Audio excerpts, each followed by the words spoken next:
Alors, on s'intéresse ici au monde microbien et à son influence sur notre santé. Alors, généralement, quand on parle de microbes, on pense maladie, épidémie, danger, un petit peu comme ces images véhiculées dans les films, comme Alerte, comme Contagion, où on voit des personnes se protéger donc de certains microbes, de certaines épidémies. Alors, il faut savoir que on a des microbes qui nous entourent dans notre environnement, hein. Donc on a différents types de microbes, ce qu'on appelle des micro-organismes, c'est-à-dire des organismes microscopiques qui ne sont pas visibles à l'œil nu. On a par exemple donc des champignons microscopiques comme les levures qu'on utilise pour fabriquer le pain. On a ensuite des bactéries qu'on peut retrouver donc par exemple dans une éponge. On peut retrouver donc ici ce sont les bactéries du yaourt. Et on peut retrouver également des virus.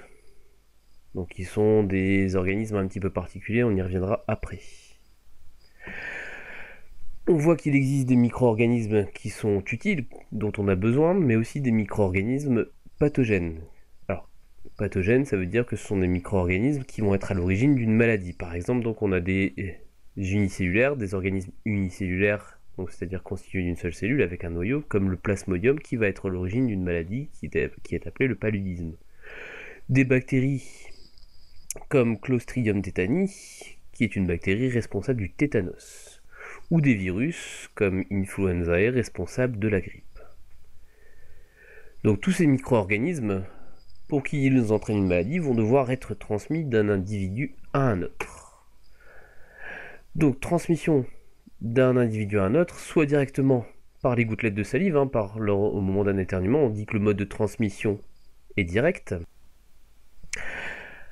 Ou alors, donc, en touchant des objets, hein, ici on a des observations au microscope électronique de certains morceaux d'objets, hein, comme une tête d'épingle, ou les poils de la brosse à dents, ou une planche à découper, hein, et on peut observer à la surface des micro-organismes. Et donc à ce moment-là, s'il y a des micro-organismes pathogènes, ils peuvent être transmis de façon indirecte. Alors pour être à l'origine d'une maladie, les micro-organismes pathogènes doivent pénétrer dans l'organisme. Ce qu'il y a, c'est que l'organisme possède des barrières naturelles, donc des barrières extérieures comme la peau, ou des barrières intérieures, ce qu'on appelle les muqueuses, donc des couches de cellules serrées les unes aux autres, empêchant les micro-organismes de pénétrer à l'intérieur du corps. Ces muqueuses, hein, c'est ce qui tapisse le nez, la bouche, les voies respiratoires, les voies digestives, les voies donc de l'appareil génital. Pour nous rendre malades, ces micro-organismes pathogènes ont donc dû franchir les barrières naturelles. C'est ce qu'on appelle la contamination. Donc ça peut se faire au niveau de la peau, au niveau d'une plaie lorsqu'on se blesse, ou au niveau des muqueuses à l'intérieur des cavités du corps. Une fois que le micro-organisme pathogène a pénétré dans le corps, il va s'y multiplier, c'est ce qu'on appelle l'infection.